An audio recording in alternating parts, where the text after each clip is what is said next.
Chapter 15 of The Calling by L.C. Talia. At the first sign of light, we went out to check the water source. I wanted to go last night, but alone was the voice of reason stating that we wouldn't be able to see anything. The village got its water from a small stream runoff from a larger river. Unfortunately, we couldn't visually tell anything was wrong with the water. Alone sent Nedev and Raf to follow the stream to see if they could find anything further up. The rest of us headed back to the healing house to share the news with the Klons. When we reached the healing quarters, Mr. and Mrs. Klon were outside talking to another couple. Drawing closer, I recognized the woman as Jared's mother, Marie. My pace quickened as I rushed to the front of the group, worried something was wrong with Jared after yesterday's incident.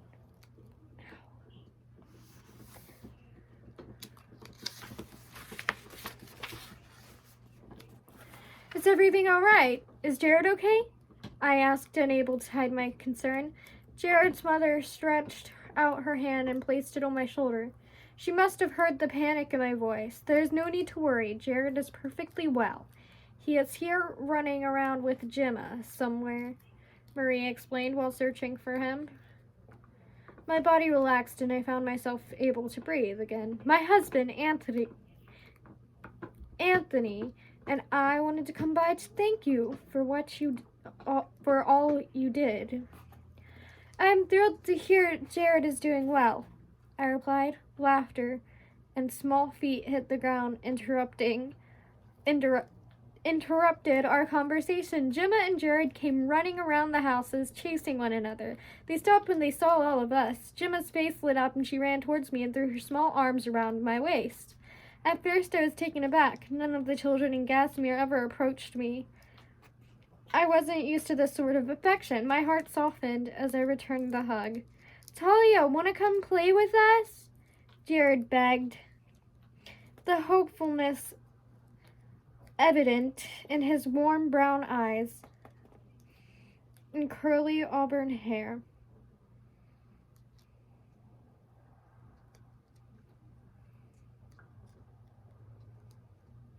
A spitting image of his father, dark brown eyes and curly auburn hair that almost covered his eyelids.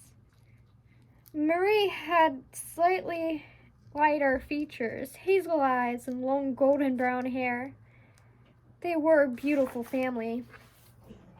Anthony placed his hand on Jared's shoulder, and his kind eyes fell on me. Mrs. Grady and I wanted to offer up our services as a way to thank you. We don't know anything about the way of healers, but we would love to help in any way we can. I stood gaping, unable to comprehend what I just heard. Family of artists were offering to help do the work of a healer?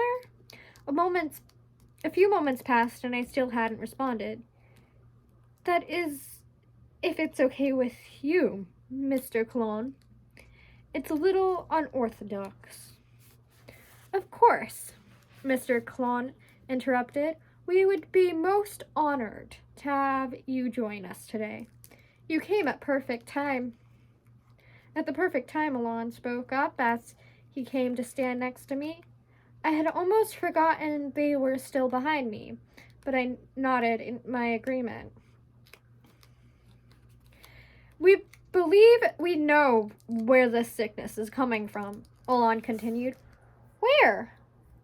Mr. and Mrs. Klon asked in unison. Talia was the one who realized it. We think your water source has been contaminated. None of us have taken any water yet.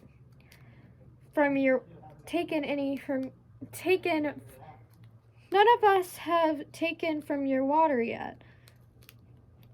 We also have not been sick. I sent Nadav and Raf to check the water source up ahead and see what they could find. However, I would like to go ahead and start building a well for the village, if that would be okay.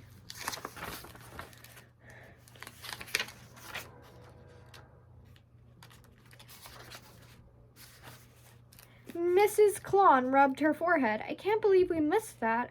I wasn't sure she had heard everything Alon had said because she had a far off look in her eyes. It makes sense. How could I be so blind? Her voice became tight with emotions. You can't blame yourself, dear. You are one person. You can't be and do everything for the village. Mr. Klon reached out to console his wife before turning to Alon. We will need to speak with the elders first, Mr. Grady. Would you mind joining Alon and me? If other members from different callings also bring forth this idea, they could be more open to giving their permission straight away. Yes, Mr. Grady removed his hands from Jared's shoulders and joined the other two as they made their way out of the healer's quarters. The rest of us continued in roles we had yesterday. We made sure to tell every patient we saw to start boiling their water. Around noon, the three men came back with great news. The elders had accepted their proposal of digging a well. After lunch, we would get started on it. I stood outside the healing house, letting the sun warm my face as I watched Mr. Grady help Mr. Klon carry supplies for the well. Joy bubbled up inside of me. I was relieved that we were able to find the cause of the sickness, but more importantly, I couldn't believe a family from a different calling was going against the norm and helping the healers. I knew it didn't fix all the village's problems, but it was a huge step in the right direction. Gemma and Jared darted around the house, chasing Gemma's older brother. At least I could leave knowing Gemma had made a new friend. Even the smallest act of compassion can transform lives, Alon whispered next to me. I hadn't heard him approach. What do you mean? I asked.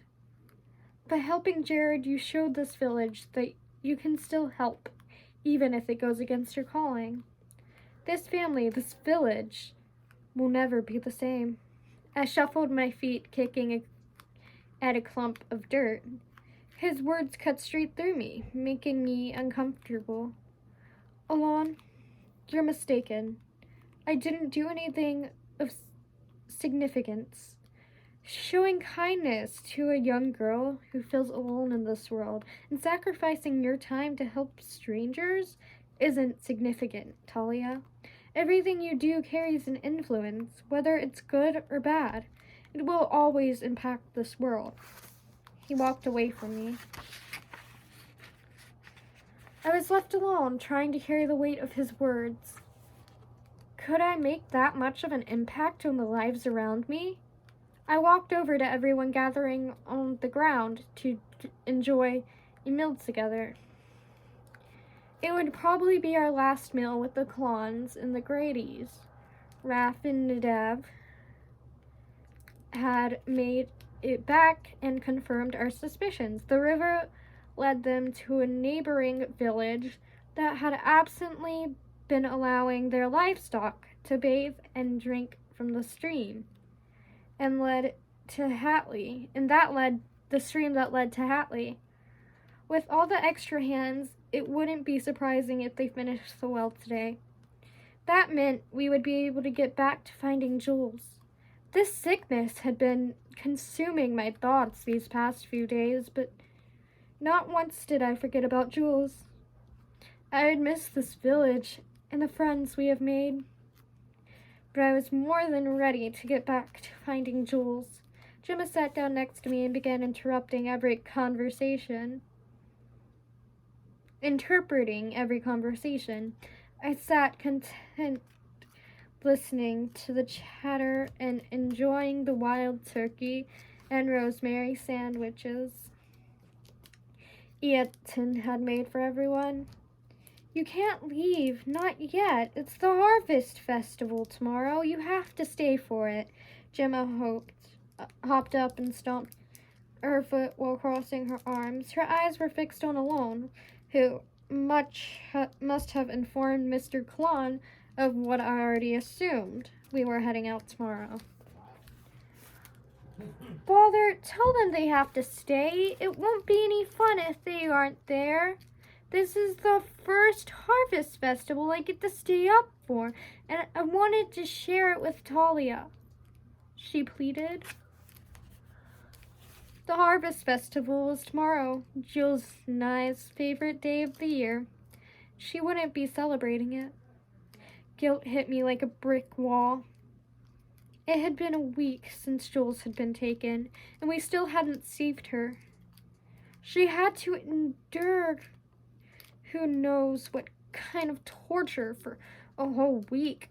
We needed to leave as soon as possible. But as I beheld Gemma's heartbroken face, my desire to leave melted a little. I remembered my first harvest festival, how excited I had been, only to be turned away by every group of children I approached. I had never felt so alone as I had that night.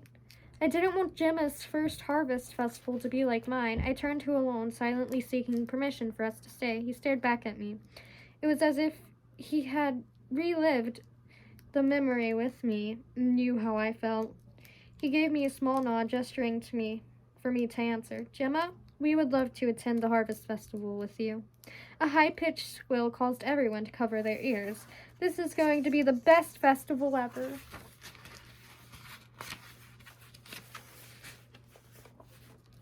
She sat back down and described all the things we would do at the harvest festival tomorrow. Nobody could get a word in before she would get excited about the next thought that crossed her mind.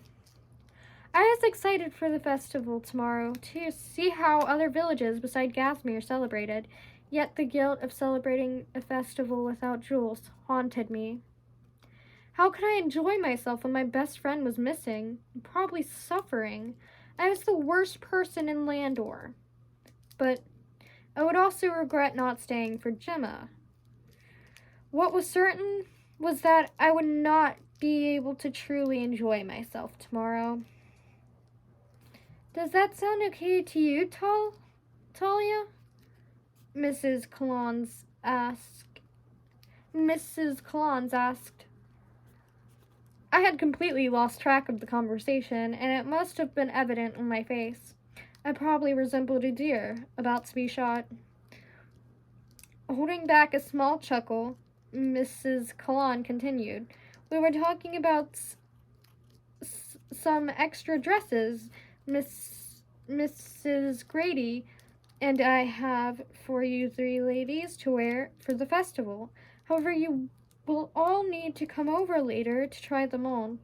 It will give us time to make any alterations if needed.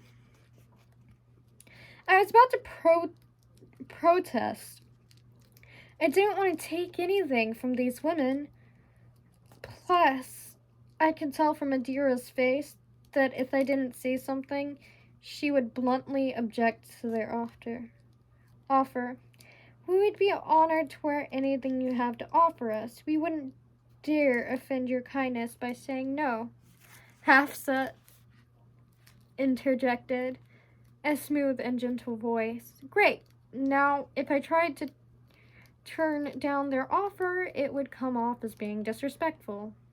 I glimpsed at Adira in hopes she would have a way to get us out of this. Unfortunately, she had defeat written all over her face. I don't think this is necessary, Adira grumbled. We were all crammed into the Grady's front room. Their house was big, but the room we were in was crowded with multiple pieces of furniture.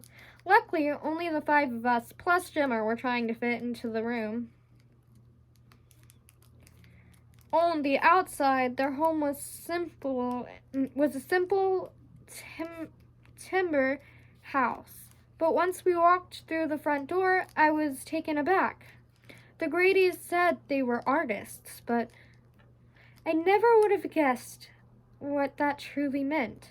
My attention turned from Adira's squirming squirming in a dress to every breathtaking piece of artwork. I couldn't stop myself from walking around to inspect the intricate designs hand carved into the furniture. I gently brushed over a small side table. Its four legs were thick vines, twisting around themselves, leading into an array of wildflowers throughout the siding. On each corner of the table, a delicate hummingbird floated, drinking the nectar of a flower. It was stunning, and that was only a small side table. I had never been in an artist's home before, and I wondered if every artist's home was this ornate, or their whole house contained these beautifully carved trinkets. Adira, you look so pretty, Gemma admired, drawing my attention from the masterpiece around me. I walked over to Gemma, who sat on a small sofa in front of her mother and Mrs. Grady. They were working on letting out the hem of a burgundy dress Adira wore. The color made her features more intense and striking. The festival was the only time when one didn't have to wear the colors of their calling. The dress had long laced sleeves and complemented her toned arms, and a corset that led to a full ruffled skirt that fit her body nicely, except for it being too short. It made me feel better that they might be able to find a dress to fit me, since Adira was taller than me. Yes, this dress will work nicely once we let the hem down, Mrs. Grady said. Talia, I think you should try this one on. Gemma grabbed one of the dresses from the pile her mother brought over. It was a beautiful navy satin dress, much grander than anything I had ever worn before. I couldn't wear that one. It's too fancy for the Harvest Festival, I said humbly, trying to decline without offending Mrs. Colon.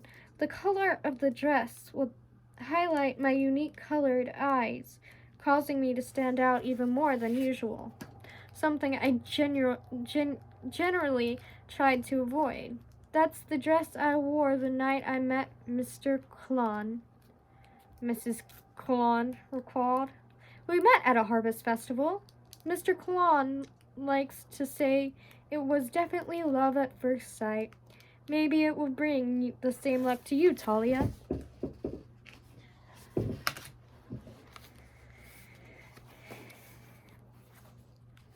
I started to cough, choking on my spit.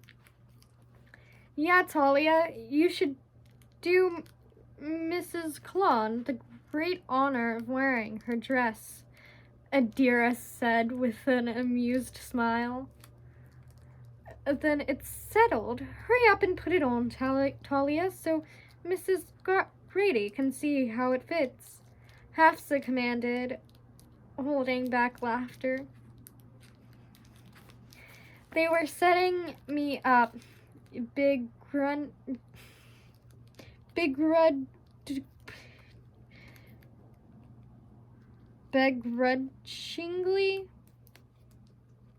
I complied with their wishes. You look like a princess, Gemma exclaimed, her eyes as wide as saucers. I had to admit, the dress was gorgeous, and it molded to my body perfectly. My resolve to wear the dress wavered.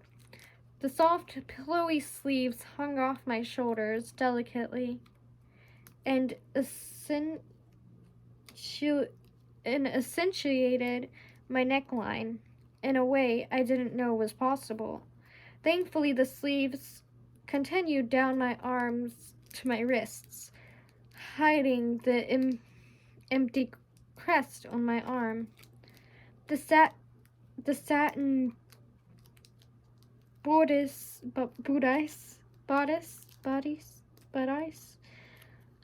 was ruched and revealed my slender frame. I didn't breathe for fear I would ruin its beauty. My favorite part was the skirt. It reminded me of the painting we saw in the Pinta. It resembled waves in the sea that the artist painted.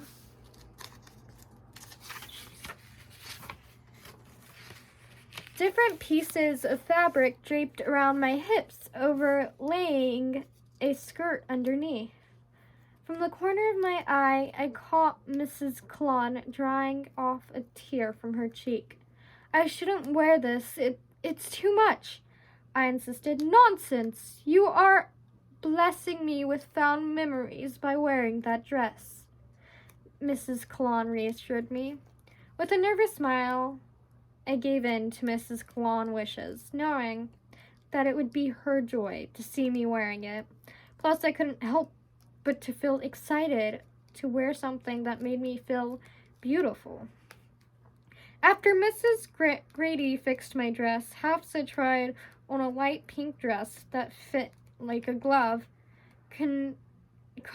contrasting nicely with her darker complexion. White roses were faintly embroidered on the dress. It tapered in below her bust line and then flowed to the ground. After we finished trying on the dresses, Mrs. Grady offered us some tea. As I brought the cup up to my lips, the taste of fresh berries exploded in my mouth, reminding me of my mother's scones.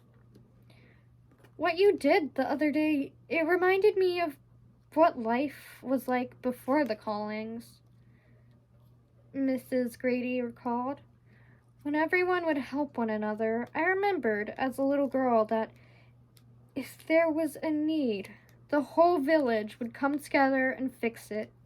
Before King Madden and the uprising changed everything, Mrs. Klon bit out.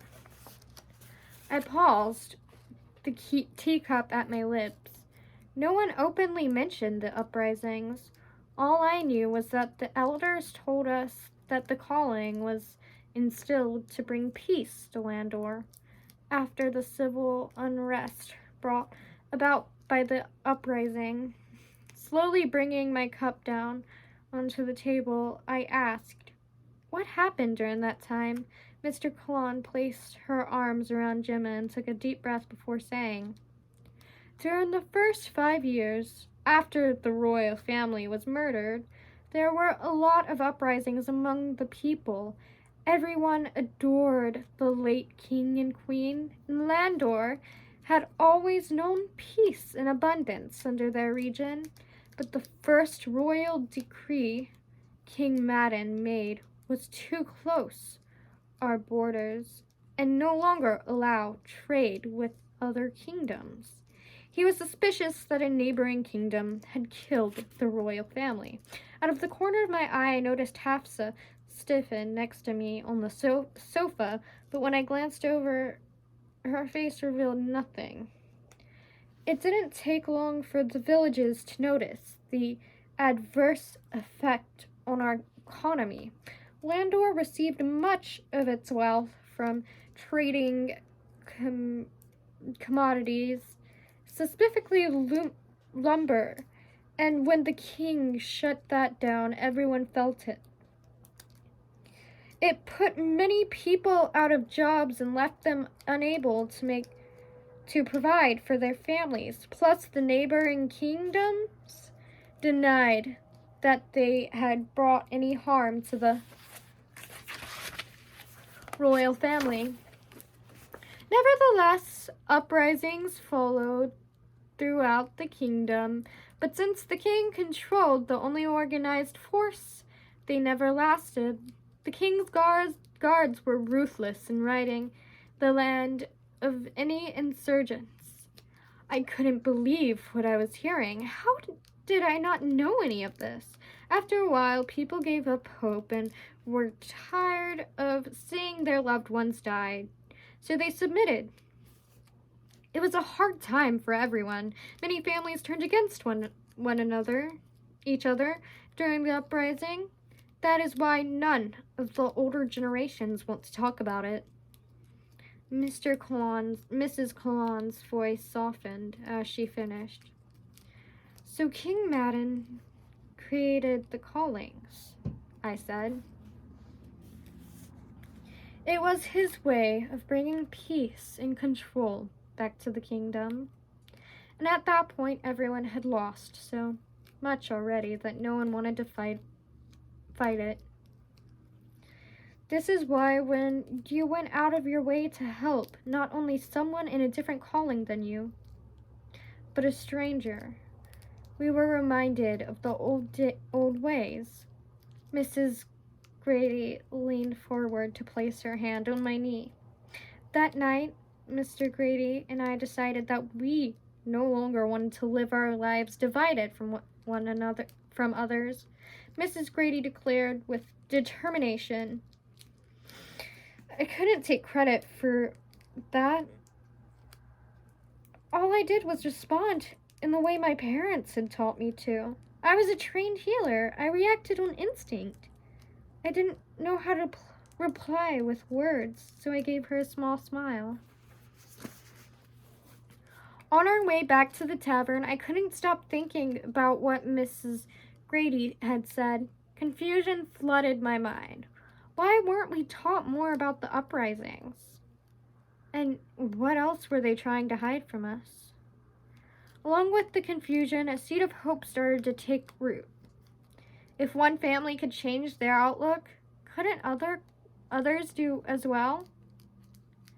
Couldn't that lead to whole callings being changed? And then whole villages? I didn't want to see anyone get hurt and go against King Madden, but if people stopped allowing the calling to cause division, each village would be able to experience more freedom than what they were currently living in.